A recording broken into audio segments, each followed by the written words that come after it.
I'm Connor Old, and welcome back to another episode of the Top 10 of the 2010s. And this week, we're going to be jumping back into our comedy genre. But if you don't know, what we do every single week is I talk about some of my favorite movies of the decade. And how we break it down is every 3 weeks we start a new genre where I give my top 10 movies of said genre. We're currently in the comedy genre. Last week you can check out the video of 10 to 7 and honorable mentions. This week you can check out my picks solely from 6 to 2. And next week I'm going to give my pick for my favorite comedy of the decade. A whole video dedicated to that before we jump once again to another genre. And we've already done sci-fi, fantasy, action, adventure, romance. So please go back to those and check them out if you haven't seen them.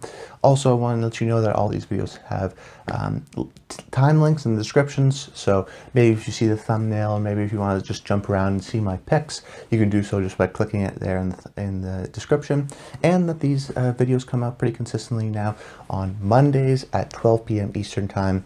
So just subscribe to the channel so you never miss a video. Maybe hit that bell notification, or always just keep that in the back of your mind that there's always going to be a new Connor Roll video during this time. But let's just jump right into my picks. My number 6 pick is Lady Bird. And we won't succeed. I want you to be the very best version of yourself that you can be.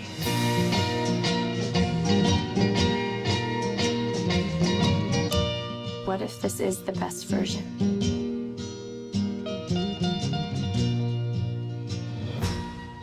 This is a special movie, and the only reason why it's not higher on this particular list is because I personally more relate to the dramatic elements, but I would still consider it a comedy. You know, it's a bit of everything with that respect. It has some sort of melancholy, it has the coming of age aspects, but personally I connected more to the dramatic elements of just the family going through a really rough period of their times. But to say it's not a comedy, and you know, I really wanted to include it on this list because I really wanted to talk about the movie, but I didn't feel super comfortable putting it up so high because I didn't laugh out loud at every chance. But you know, there are some really great funny lines.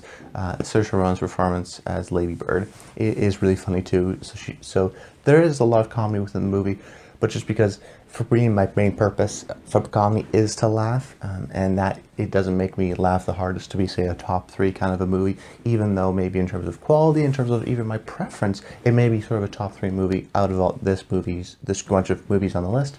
But nonetheless, I decided to put it here at number 6. And like I say in all these videos, the numbering really is kind of nonsensical. You know, there's no real difference between 6 and 5 or 6 and 4. It's just these are some of my favorite movies of the decade, and I want to talk about them in a particular genre.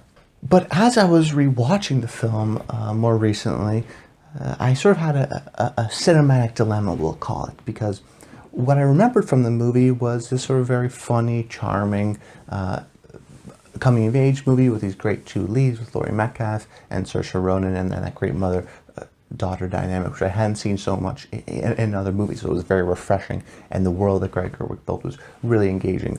You know, the world in terms of Sacramento, but the care and the details that you put into it. Yet, for me, when I remember movies, and movies that always stick with me, are movies that have visual images, or recurring visual images, or just visual images that stick with me and go on throughout the rest of my life. That I'm not a person personally that quotes back dialogue necessarily, or thinks about that all the time. Sometimes for performances and stuff like that, but for the most part, if I'm doing that, it's always associated with an image, and that's just the way I think. So when going back to Lady Bird, I realized that the real only visual image that stuck with me was the Laurie Metcalf driving away from the airport and then circling back again into the airport from the car shot near the end of the movie. So then I was starting to wonder, you know, why had this movie still kind of stuck with me, even though that was really the only visual image. You know, some movies really only need to have one visual image for me to still remember them, but the movie didn't have necessarily a strong visual impact on me. So why was it so revered and so loved? And more importantly, why wasn't this just a book or a play? You know, it would have been a good book or a good play, but on the second rewatch, I actually realized the real smart direction from Greg Gerwig and her ability to create visual cues for comedy and to show character progression. And actually, there's a real deft tone here from Greta that I didn't really appreciate in the first time, but with multiple rewatches, I've really picked up on a lot of them and noticed them. That this is actually the best version of it is a film, because there are, like I said, there's so many visual cues, things like Timothy Chalamet's character, Kyle, I believe his name. You'll see him reading the people's history of the United States, and then later on, Lady Bird will start to read it. And it's not really sort of in the forefront. She's just reading at the beginning of some scene that connects to the plot, but it's there. You know, just small character progression, things like at the beginning she's not receiving communion, she has her arms crossed, and then later on she's sort of more accepting and more open to that, how she literally has all these things surrounding her and chaotic around every sort of piece of her wall, but then later on she paints over it. There's and even just a recurring shot of Lady Bird driving and sort of looking out the window and admiring and sort of have the nostalgic glance at and gleam outside the window for Sacramento and some of those elements. You know, of course, I think a lot of people want to have great writing and great performances and a great story. I think that's what most people want from a movie, just have a really sort of great fun story. But of course, I'm always looking for that extra element, and I'm trying to find, well, what's the visual element? This is film, right? That's a predominantly visual medium. What is that doing to succeed at? And sometimes I think it's easy to sort of put these films in a corner like, oh yeah, it's a good performance, good dialogue, but there's not a lot of sort of directing going on. It's just like place the camera here, say your lines, and move the story along. But it's, you know, once again, rewatching it's like an hour, 30 minutes. It's really tight. There's so many great visual cues showing character progression, very much also, you know, funny comedic cues. And that's what I've picked up over these multiple times, that it does need to be a film, that there is a real sense of the particular and of the details and what's on screen, and when to hold into sort of a wide and when to real sort of feel close and personal with Lady Bird in terms of close-ups. And then just from the film perspective in itself, the first time I really connected to that mother-daughter relationship, feeling like, you know, like my family and a personal connection, or of people I knew. But I was actually surprised the more second and third times I've watched it, how actually similar I related to Lady Bird. And I think that is kind of the genius of the movie and genius of movies, the ability to time travel, to be in other people's shoes, to relate to them, to empathize and sympathize with their stories, and to try to understand their perspectives, and ultimately maybe through that try to understand yourself a little bit better. Then my next movie at number 5 is Paul. Paul! No, no, no, no, no! Do you think he'll be okay? Yeah, he'll be fine. A movie with a strange connection to me because of it never really makes me laugh super hard. Similar to Lady Bird, it's never something that I die laughing at yet. It's maybe the most seen movie, except for maybe one other, that's my number 1 on this list. It's a super rewatchable movie for me because even though I'm not laughing, I have a smile on my face the entire time.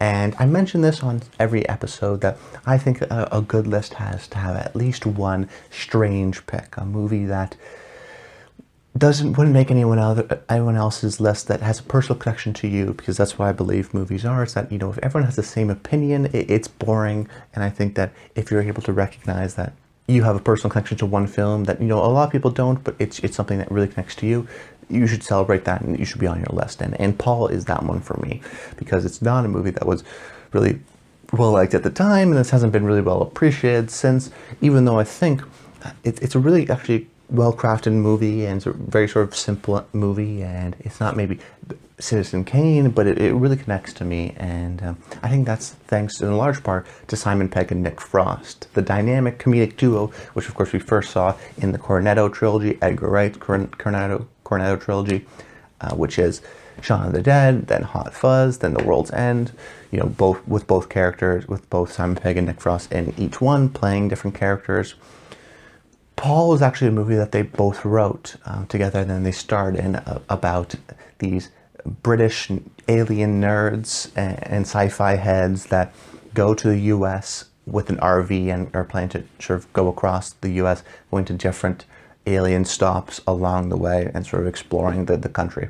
When eventually they stumble upon a real-life alien who they need to help, whose name is Paul, played by Seth Rogen.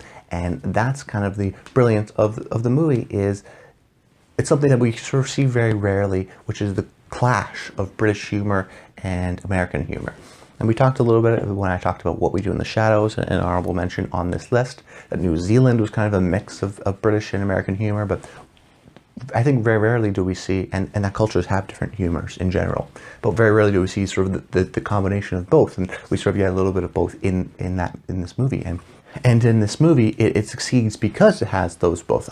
I really like, of course, Simon Pegg and Nick Frost sort of dry wit and sarcasm, always sort of said underneath their breath, making fun or sort of being kind of a little bit self-aware of the situation, or just making light of it. And then you have someone like a Seth Rogen, who plays Paul, or Kristen Wiig, once again showing up on this list, just having a great small parts as they sort of go along this trip. And then you have an awesome ensemble cast with Bill Hader and Jason Bateman and Jesse Plemons and John Carroll Lynch, and I mean, there's everyone that shows up here is just real terrific, and in these small parts. It's a movie that I totally find myself drawn to for reasons that are strange. I think it's just because I like hanging out with these characters. I just have a smile on my face the entire time. I think the story moves along really quickly in a quick pace that's always entertaining. I love the road movie format. It's always great for comedies, whether it be Tommy Boy or Kingpin or Planes, Trains, and Automobiles. It always sort of works. And then I also think that the sort of sci-fi elements that are referential, especially in the second half, are a lot of fun and connect to me personally, being a big sci-fi movie fan. And I think it's just a perfect Sunday afternoon watch. It's easy to throw on, have a few laughs, not overthink it, and it's a perfect rewatchable movie for that sense. So Paul, almost kind of hard to explain, but movie I still really like and really appreciate. So maybe you should check it out too. Then my fourth pick on this list is the Meyerowitz Stories. Won't you tell me, where have all the good times gone? Where have all the good times gone? I don't think I've ever seen Jean run. Yeah, that's how she runs. What's going on? Just Why are we running? Run!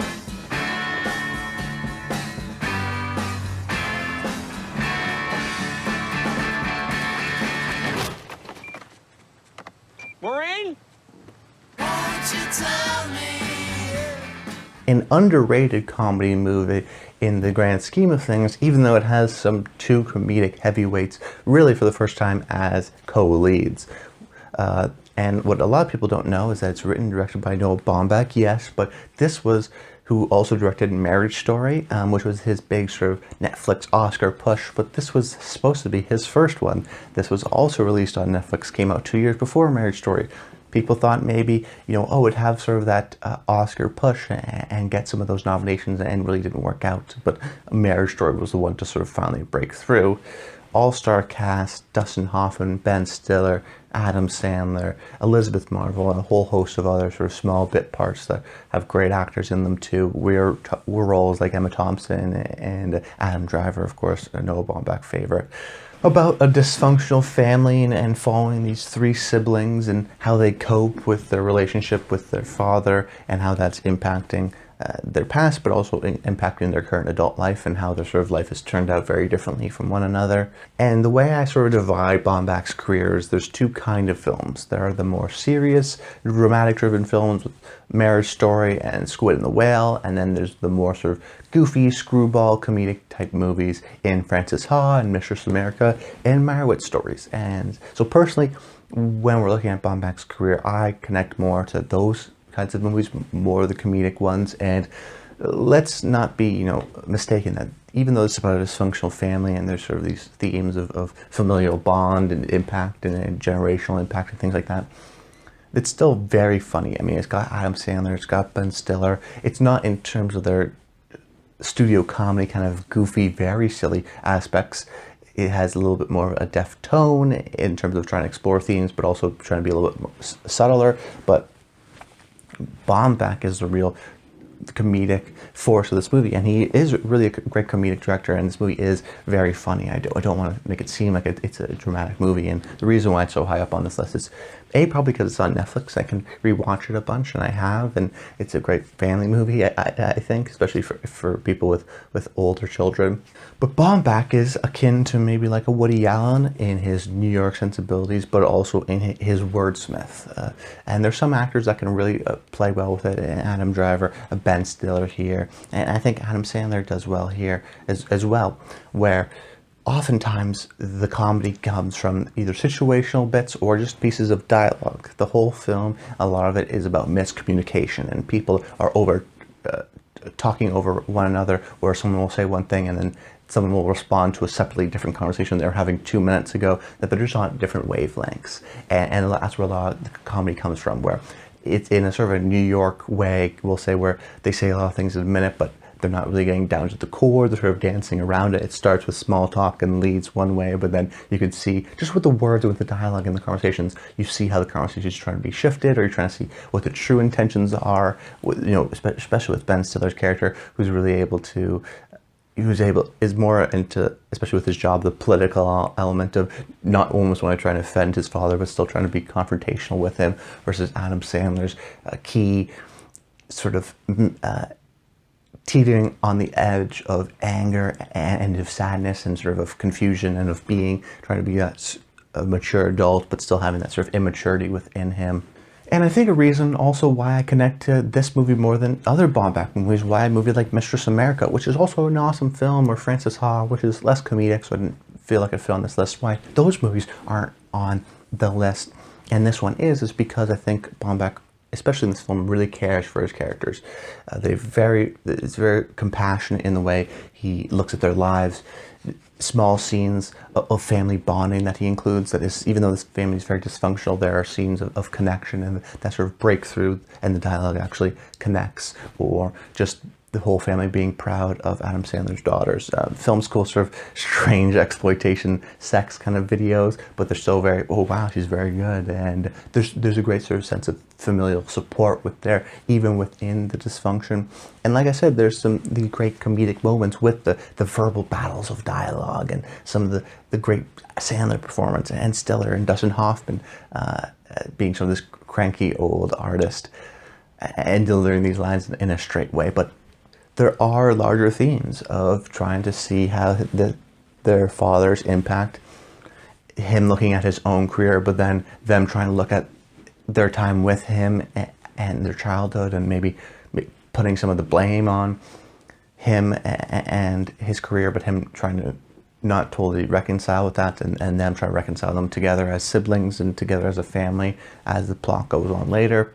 It's just a really funny, dialogue-driven film that is warm, that cares for its characters, that also decides to explore other themes, so it doesn't sort of diminish the comedy. That's still there as well. So overall, the Meyerowitz Stories, it's on Netflix. If you like Marriage Story, or if you like some of other Baumbach's films like Frances Ha, definitely check out Meyerowitz Stories if you haven't.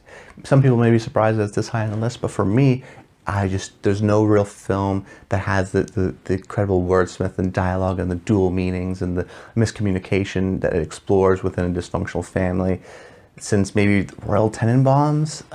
It's really terrific and so funny. Then my third pick is Macgruber. I mean, action comedy of the decade. On May 21st. I'm a virgin. Not for long. Macgruber and his team will rid the world of evil once and for all. I cannot wait to cut off your and shove it in your... Damn it, Macgruber. A once underrated comedy is now merged into a classic comedy of the decade and of the century, dare I say. Now potentially getting a sequel, and there's saying that there's going to be a Peacock series for it. It's turning into sort of its own franchise, and it's maybe the most consistently funny movie on this list because of its total commitment to its premise. If you don't know, it's about an all-American badass hero named Macgruber and his mission to defeat the evil Dieter von Kuntz from getting nuclear launch codes and blowing up the world.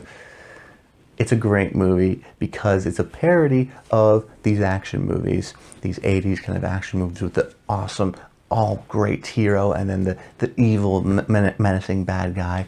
And then, of course, the main hero is played by Will Forte as Macgruber, who we're being told is this great badass guy, but never really happens. And that's where the comedy comes from, is that they set up this great guy, but then of course they subvert it, and that he's a guy that doesn't use guns, so he's very unhelpful in actual gunfights. And you know, even though he does that, he has some strange thoughts and some strange ways, and they often fail him. And oftentimes the bad guys get away in easy situations where they could have gotten them, but at the end of the day, he pulls it together and makes it happen somehow. And I say it's the most consistently funny because there's so many jokes per minute. It's just constantly rapid firing and giving you all those jokes. But also, it's a really great 80s action movie. It has all those beats. It has the great soundtracks. It follows that sort of path, but it makes fun of it and shows that this, at least in Macgruber's case, is that he's not this great badass guy, because he's actually kind of pathetic in many ways, and he doesn't know what he's doing, and he's emotionally distraught and emotionally and mentally kind of a mess. And then of course we also have Kristen Wiig, who once again shows up on this list as Vicky, Macgruber's longtime friend. And I definitely have to commend director Jorma Taccone, one part of The Lonely Island with Akiva Schaffer and Andy Samberg, as you know, there's a real love and appreciation for these kinds of movies. And then that's why kind of a lot of the humor comes from, is that they do these great action montage sequences and just the spinning cameras and all these sort of traditional action movie epic kind of shots and visual cues, and then use that to make fun of it and to make comedy by subverting it and seeing Macgruber do these strange things, setting it up for this, what we think is going to be a badass action sequence. And then, you know, you just got Macgruber putting a piece of celery up his ass and dancing around. It's just, it's supremely silly and goofy and just so stupid, but it's so funny. And there's just a total commitment to it. It's, I guess, the total American kind of style of comedy. And I really just couldn't stop laughing every time I watch it. It's a movie I always try to throw on and laugh at because it is so funny.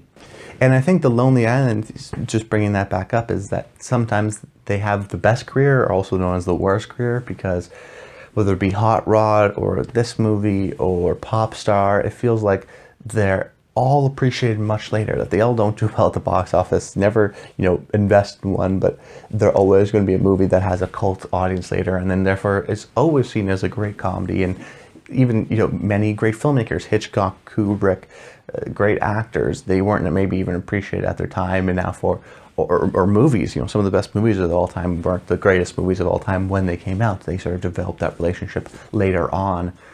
So it's actually a better way for Macgruber to not get appreciated at the time, to therefore get sort of rediscovered and now seen as this classic comedy the way it really should be. It's an awesome movie with a total commitment to its premise, a great Will Forte comedic performance, and just such a goofy movie. I laughed nonstop, and definitely one of the most consistently funny movies with some real technical skill behind it as well.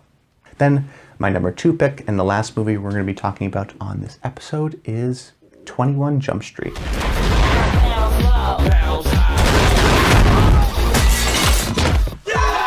was crazy! Oh shit! When did I get stabbed? That's awesome! Yeah! A total decade-defining movie for me. A movie that really introduced me to the world of comedy and made me love comedies in the way I do today. A movie that I think everyone has this kind of movie, at least what the relationship it is to me, which is it hits you at the right time. It hits people within your age range, 1-2 years from you, or people your age, where everyone loves it, everyone's seen it, everyone quotes it, and it's sort of the movie of the moment. And 21 Jump Street was that for me, and I hold a very fond place in my heart for that. And I also think, objectively, it's a terrific comedy. Introduction of Channing Tatum as a comedic actor, and we haven't seen him sort of more recently, which is sad, because I think he's a great actor, and especially with comedies, I just want to see him in a comedy movie every year, and this shows his ability for comedic timing. We already knew Jonah Hill was a comedic star, but I think in 2012 you already have Moneyball. He had done Cyrus before, he's done Get Him to the Greek. I mean, he's really just shown as this great comedic star, and maybe great actors. The next year he'll do Wolf of Wall Street. So Jonah Hill really cements himself as a real A-list movie star here. And to a lot of people, the introduction of Phil Lord and Chris Miller, one of the most powerful comedic directors of the decade, and are attributed to a lot of successes, comedic successes of this decade, with the Lego movies and producing and writing Spider-Man Into the Spider-Verse, and of course 21 Jump Street and 22 Jump Street. They were on Solo until they got kicked off of that. And in a lot of ways, 21 Jump Street, we talked about with Deadpool on the honorable mentions section of last week's video, this idea of meta comedy that has really dominated this decade. And I think 21 Jump Street is the kind of embodiment of that, where it's the most successful version of that, is at least, where it's first of all, it's a remake technically. It's using a property of another show, which is something that's so common nowadays that if you want to make a movie, it has to have a withstanding intellectual property that you can build upon and convince audiences to go to the theaters for. So you have that, but it's a comedy based off of the show, the late 80s Johnny Depp show, which was actually very serious. So it's got that subversion element. So, but I don't think you need to know the show to get the jokes of the movie. It's just subverting this buddy cop element. So it's meta because it's about sort of taking a show but then turning it into something it's not really, and taking that premise of that buddy cop kind of element, but putting it into a high school. So it's got the remake kind of ability, but it's also got that meta ability. But the meta is not just fourth wall breaking and just not like poking fun and making fun of things just because of it. It's actually to the plot of the story, because it's about these two cops that have to go back into high school undercover to find out about a drug ring that's killing a bunch of teens. So it's a driving force of the story just to notice these small differences and show how high school's changed since even they've been to high school doing just 5-6 years earlier. And there's a lot of comedic elements to draw from that. Just even small things like the backpacks with 2 straps. This was a time where the high school movie I saw, and I was like, oh, that's going to age well because that's what's actually happening. This is kind of the relationships, the kind of stereotypes that are existing now that didn't exist maybe back then. And just like I said, the small things of wearing a backpack with 2 straps instead of 1 strap, and the comedic elements of how they sort of switch classes, and how Channing Tatum's character was, of course, the cool kid in high school, but then when he comes back, he does more the science route, and then Jonah Hill's character is a little bit more the popular kid. There's also just great small comedic ensemble parts that you have Brie Larson, you have Dave Franco, you have Rob Riggle. Everyone really that shows up here kills it in their small little part. But the reason the movie succeeds ultimately is because of the chemistry between Jonah Hill and Channing Tatum, because of their ability to throw back jokes, because of how they play it. Almost, you understand their characters because of how their physical appearance looks or how they act, and then when they go in high school and they become different characters, that's funny as well. Once again, subverting the story within the story. It's a movie with so many great quotable lines.